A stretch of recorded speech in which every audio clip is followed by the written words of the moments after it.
안녕하세요. 저희 집은 오빠가 둘 있고요. 저랑 엄마 아빠까지 이렇게 5식구입니다.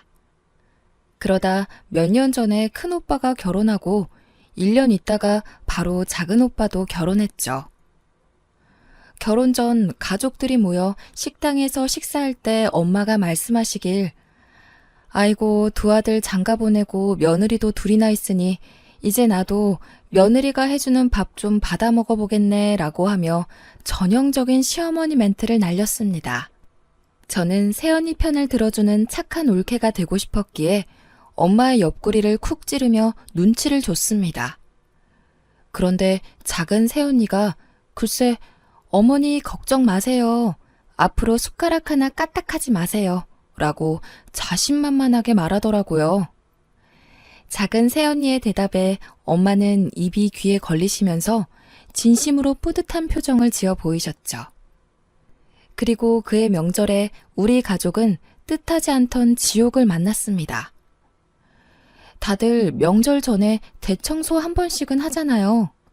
그래서 저희 엄마도 슬슬 짐도 정리하고 더러운 건 안 보이게 숨겨놓고 했었는데 글쎄 명절 일주일 전에 작은 새언니가 큰 가방 2개를 끌고 내려왔더라고요. 처음에 무슨 이사라도 온 줄 알았습니다. 사람이 들어갈 만한 크기였거든요.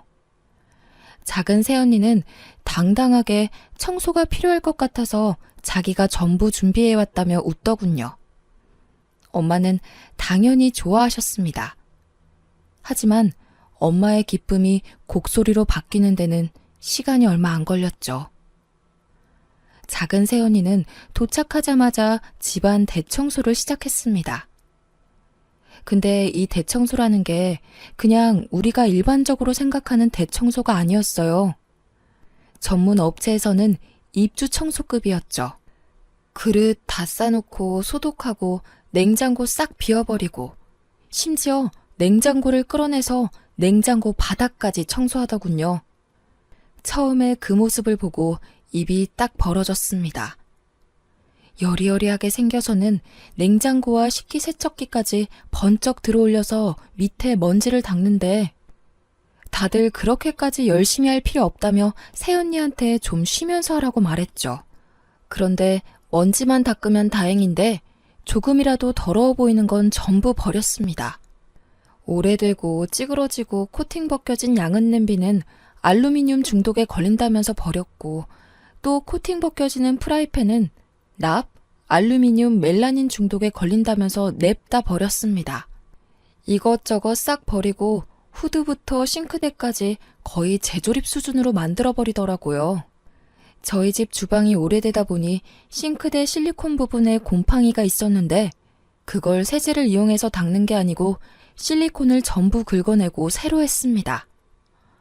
엄마는 엄청 당황하더니 이렇게 다 버리면 어디다가 밥 해먹냐고 소리를 지르는데 작은 새언니는 눈 하나 깜짝하지 않고 어머니 냄비 같은 거 아끼지 마세요. 이거 얼마 한다고. 건강 잃으면 어떻게 하시려고요? 라고 대답했습니다. 새언니 말도 전부 맞는 말이라서 그때부터 우리 가족들은 새언니의 행동 하나하나를 관찰했습니다. 저 시집갈 때 주신다고 모아둔 냄비 그릇 다 꺼내서 씻고요. 싱크대 안에 라벨별로 줄 서 있는 양념통을 보고 뭔가 잘못되어 가고 있다는 걸 느낄 수 있었죠. 저녁 식사를 하면서도 엄마는 주방 살림들을 죄다 내다버린 것에 대해 화가 안 풀려서 씩씩거리는데 작은 새언니가 대뜸 저에게 20만 원을 주더군요. 아가씨, 내일 청소 좀 하게 어머니 아버님 모시고 찜질방 좀 갔다가 외식하고 늦게 들어오세요. 라고 합니다. 오늘의 일을 떠올려 볼 때 엄마와 제가 집을 비운다면 얼마나 무시무시한 결과를 초래할지 덜컥 겁이 나긴 했거든요. 그래도 며느리가 자기 돈 꺼내주면서 엄마 모시고 찜질하고 맛있는 거 먹고 오라는데 안 갈 이유가 없다고 열심히 엄마를 설득했어요. 다음날 새벽 5시부터 일어나 주방에서 뒤집는 소리에 신경이 쓰이긴 했지만 저는 엄마를 설득해서 부모님과 하루 종일 나가서 찜질도 하고 저녁도 거하게 먹고 돌아왔습니다. 그리고 그날 밤 집으로 돌아온 부모님과 저는 집안의 살림이 절반 이상 증발해버린 마법을 목격하고 말았죠. 특히 엄마는 대문 앞에 내쳐져 있는 집안 살림들을 보며 망연자실했습니다. 지나가던 동네 사람들이 이 집 이사 가냐고 묻더라고요. 엄마는 기가 막혀 아무 말도 못하고 있고 이제껏 지켜보던 아빠가 화를 참지 못하고 새언니한테는 직접적으로 화를 내지 못하시고 작은 오빠에게 전화해서 난리를 쳤네요. 근데 작은 오빠 하는 말이 작은 새언니의 취미이자 특기가 청소라고 하지 않았냐며 자기도 결혼하고 보니 그만큼 우리 집이 더러웠다고 하더군요. 처음에는 적응이 안 될 수 있는데 막상 하고 나면 속이 시원해지고 후련해질 거라고 버려지는 물건의 미련을 빨리 버리라고 불난 집에 부채질을 하고 있는 거예요. 결국 그날은 그냥 넘어갔습니다.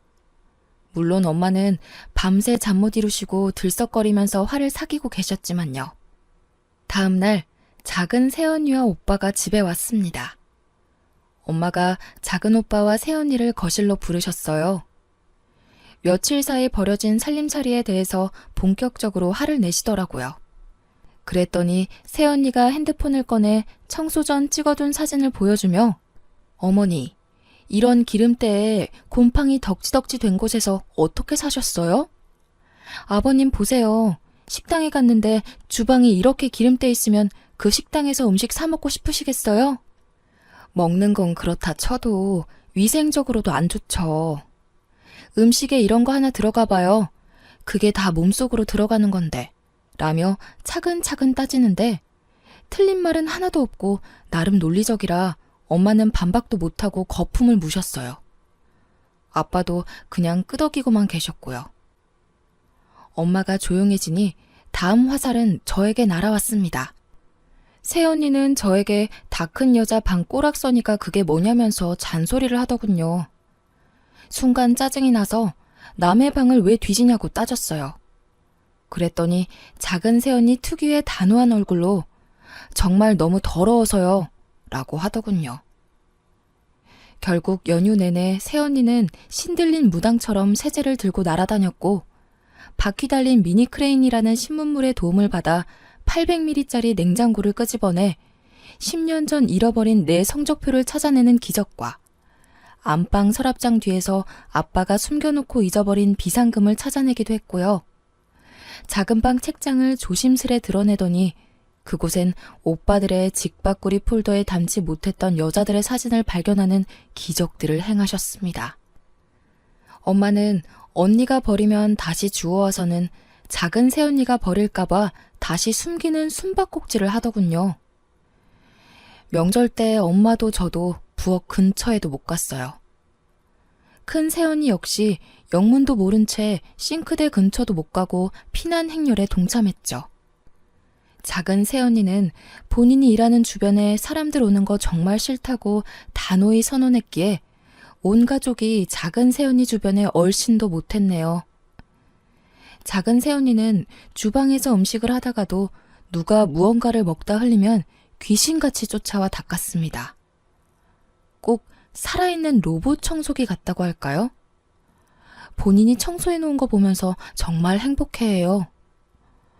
혹시 누가 점퍼라도 벗어 소파에 걸쳐놓으면 고통스러워하는 게 작은 새언니의 표정에서 느껴집니다.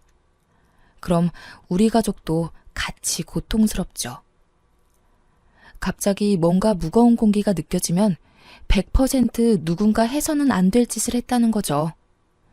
그래서 온 가족이 집에 들어올 때 밖에서 옷을 털고 들어오는 진 풍경이 펼쳐졌고 집에 들어와서도 먼지라도 흘릴까봐 작은 새언니가 부를 때까지 안방에 강제로 갇혀 있었습니다. 한 번은 식사 중 아빠가 쩝쩝 소리 내며 식사를 하셨더니 입안에 음식이 보이는 건 예의 없는 짓이라며 다른 사람들이 보면 더럽다고 욕한다며 아빠에게 훈계를 했습니다. 여기서도 엄마가 빵 터지셨죠. 안 그래도 뭐 하나 꼬투리 잡을 거 없나 보고 계셨는데 엄마는 어디 시아버지에게 그게 무슨 말버릇이냐며 호통을 치더군요. 사실 엄마도 보통 사람은 아니라 둘 사이의 말싸움이 장난 아니었지만 작은 새언니는 절대 엄마에게 밀리지 않았고 결론은 더럽다. 단 하나였어요. 무슨 말싸움을 저리 잘하는지 말싸움 대회라도 있으면 금메달은 따놓은 당상이겠더라고요. 명절 당일에 친정도 안 가고 우리 집 청소를 하더군요. 보다 못한 엄마가 친정에 좀 가라며 등 떠밀었더니 아이 같은 한바구음을 지으며 청소할 게 많아서 친정은 다음에 간다고 말씀드려놨다고 하더군요. 작은 오빠는 올 것이 왔다고 예상했다는 듯 명절 전날 와서 명절 당일 와이프를 두고 혼자 집에 가는 거예요. 정말 어이없었죠. 그렇게 전쟁과도 같았던 태풍과도 같았던 명절이 휩쓸고 지나갔습니다. 마치 지옥과도 같았던 불편했고 답답했던 명절이 끝나고 그 다음 달이 제사였죠. 이번에도 작은 새언니가 내려오니 저랑 엄마는 안방이랑 제 방문을 잠가두었습니다. 작은 새언니는 가소롭다는 듯 가위로 잘라서 가볍게 방문을 따고 들어가 청소를 하더라고요. 엄마는 뭐 이런 게 다 있나 하셨습니다. 그리고 작은 새언니는 심지어 우리 집 청소 전후 사진을 찍어 본인의 SNS에 올리는 겁니다. 우리 집과 가족들은 작은 새언니의 지인, 친정 식구와 SNS 팔로워들에게 더러운 시댁 가족들로 낙인 찍혔네요. 그 후 2년간 피 터지는 신경전을 했죠. 결국 연휴가 유난히 길었던 추석 때 며칠 전에 집으로 배달된 도배지를 보신 아빠가 명절마다 제사 때마다 이게 뭐 하는 거냐고 내 집에서 내가 마음 편히 지내지 못한다며 더 이상 이렇게는 불편해서 못 살겠다고 말씀하셨습니다. 그래서 그 다음 명절부터 제사 차례를 없앴어요. 아예 없앴다기보다는 날짜를 조정했어요. 명절날 바로 전에 절에 모여서 차례 지내고 바로 헤어지자 선언하셨습니다. 그래서 올해 정월부터 절에서 모셨습니다. 연휴에는 각자 가족과 함께 보내자 하셨어요. 그래서 절에서 만나고 밖에서 밥 먹고 각자 집으로 돌아갔네요. 결론은 이제 우리 집은 평화가 찾아왔습니다. 저희 집은 이제 명절 음식, 제사 음식이라는 게 사라져버렸습니다. 아직도 엄마는 새언니 전화만 오면 심장이 뛴다고 하세요. 핸드폰이 울리면 인상을 쓰시면서 아빠에게 또는 저에게 서로 받으라고 미룹니다. 우리 집이 정말 너무나 더러워서 그랬다고 생각하실 수도 있어서 조금 변명을 해보자면 저희 엄마는 그냥 평범한 대한민국 엄마입니다. 부모님은 평생 생선시장에서 생선 손질해서 우리 삼남매 공부시키고 장가 보낸 분들이시죠. 매일 쓸고 닦아 광나게는 못해도 생선 장수 자식들이라고 냄새난다고 욕먹을까봐 매일 씻고 닦이셨어요. 생선 냄새가 너무 싫어 냄새 뺄까봐 밥상에 생선 부위도 잘 안 올리셨습니다. 얼마 전 엄마 심부름으로 제가 작은 오빠 집에 간 적이 있습니다. 부모님이 작은 새언니한테 워낙 대이셔서 작은 오빠 집 근처도 안 가려고 하세요. 저도 안 가고 싶었는데 엄마는 죽어도 쟤네들 사는 곳은 절대 안 가겠다며 못 박았습니다. 오빠만 오라고 하면 혹시라도 새언니랑 같이 올까봐 꼴 보기 싫다고 저한테 다녀오라고 명령하셨죠. 아주 다행히도 새언니는 회사 동료 결혼식에 가는 바람에 작은 오빠 혼자 있었네요. 작은 오빠네 신혼집을 처음 들어가는데 감탄사를 내뱉고 말았습니다. 현관에서부터 위생적 아우라가 느껴지더군요.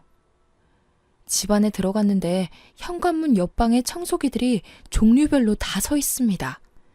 밀어서 닦는 것, 밀어서 빠는 것, 밀어서 쓰는 것, 자기 혼자 닦는 것, 혼자 빠는 것 등등 말이죠. 현관에는 소독용 에탄올이 분무기 타입으로 비치되어 있었고 세탁실에는 수집이라도 하는지 우리나라에서 구할 수 있는 모든 종류의 세제가 가지런히 놓여 있었네요. 심지어 락스는 말통으로 있더군요. 게다가 모든 세제들의 라벨이 한 방향을 보고 서 있음은 물론이었고 거실은 그냥 모델하우스 같았습니다. 싱크대 위에 그 흔한 밥통도 없어요. 거실에도 6인용 식탁이랑 TV만 있었죠.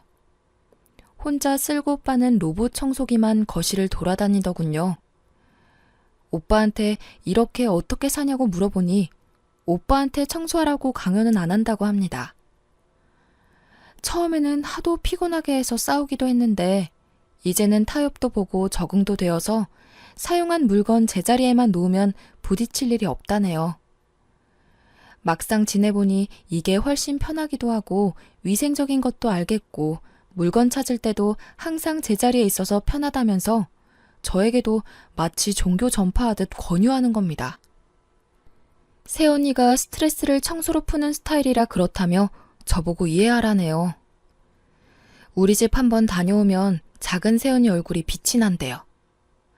우리는 작은 새언니 때문에 짐 들고 이방저방으로 피난 다니는데 내년 여름 휴가 때 본가로 내려온다 하길래 앞으로 또 우리 집에 발 들여놓으면 의절하겠다 말했네요.